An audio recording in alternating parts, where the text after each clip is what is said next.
I suppose anyone who wants to lead a nation must subject himself to the inconveniences of answering tough questions at home. I'm utterly disappointed that in spite of the disdain with which they are, received and treated media houses, I heard some of the unpleasant adjectives they're using to describe media houses in Nigeria, and yet they run to some independent policy institute in London called Chatham House, and they want to go and talk about Nigeria.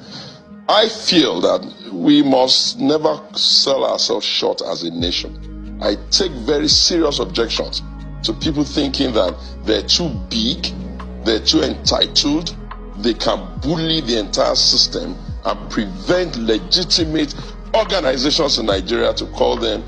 If you don't come, they are not going to force you, but it speaks volume of how you see yourself relative to everybody. BolaTinubu and his team made his health status an issue when they chose to, when he was doing his knee surgery, converted it into a big event. When he came home, when he wants to walk, they are doing like they want to hold him so that he doesn't fall down. He's at private meetings, they are video recording him secretly and pushing it out there.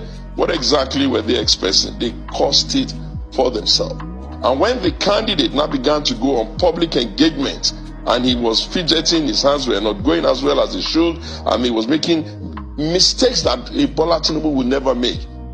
He wants to talk about perambulation, he go blah, blue, blah. What's all that? And it wasn't once, it wasn't twice. So if it's like that, they have to look themselves in the mirror and know they cost it for themselves, and not begin to stay in a foreign land on an organization that is not even up to the status of the Nigerian Institute of Policy and Strategic Studies, and begin to pretend as though all of the other organizations within the country, Nigeria, is not up to standard or cannot question them. And I think the media must be very firm on that.